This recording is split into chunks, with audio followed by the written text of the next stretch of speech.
Hey guys, I think I finally figured out why dogs are so cute. Because when they're not like this, they're doing things like this. Now you can't get rid of your dog, so watch this video and I'm going to show you a simple, quick, and easy way to fix those spots once and for all, and it's super convenient, so stay tuned. So we're going to assemble a small kit that'll take care of these spots. First thing you're going to want is a very small rake. These are cheap and readily available, but the size matters here because it really helps you get into the spots to take care of them. Now this part is what you're really going to want to have to make this convenient. You're going to want to get yourself one of those shaker bottles or a sports bottle they're called sometimes. Now lots of us get these for free, sometimes they're promotional items. These are perfect for this use. So what you're going to do, like I've done here, is you're going to fill this bottle with grass seed. And it does two things. One, it keeps it at your fingertips, it's readily available, but it also keeps it airtight and keeps the grass seed fresher longer. Now you're not going to be able to keep grass seed in here for 10 years, but you certainly can keep it in there for one season if you keep it in a nice cool place. With the grass seed in here, all you've got to do whenever you want to do a quick repair, pop the top open like this, and now you've got a perfect shaker bottle. Now that we've got all our items together, let's get started on this repair. First thing you're going to want to do is just take your rake and you're going to rough up the surface. You want to get all that dead grass or thatch up. And when I do this, I just lightly rake it and I just let it go on the surrounding grass. The next time I mow, that'll get pulled up.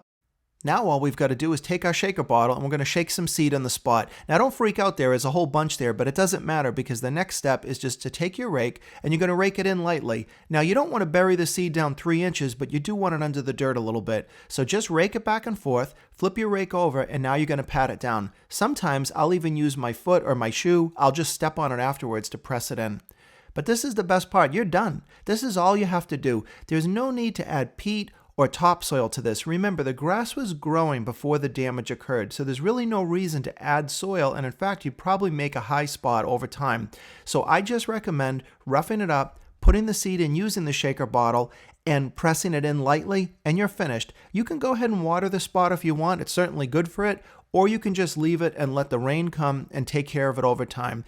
It is much better than just leaving the spot because the spot will take a long time before it finally regrows. So now just close up your bottle and you're ready to go for the next time. So what makes this really handy is if you're going to do a number of spots at the same time, this is just such a convenient system. You can carry the bottle around and put it away when you're done.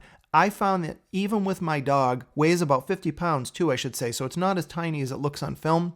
Even with multiple spots of damage, this just takes me like 5 minutes every 2 weeks, so it's really quick. Keep in mind my dog's almost 50 pounds, so the damage is not small. I use that same technique that I shared with you, and it really works great. My lawn is a work in progress. This is what it looked like last year, so I'm really happy the way that this improved this year. If you'd like to know how I did it, please watch my other videos. I've shared a lot of tips and a lot of tricks, and I hope they're helpful. If you liked this video, please give me a thumbs up and subscribe to my channel for more great videos. Thank you and have a great day.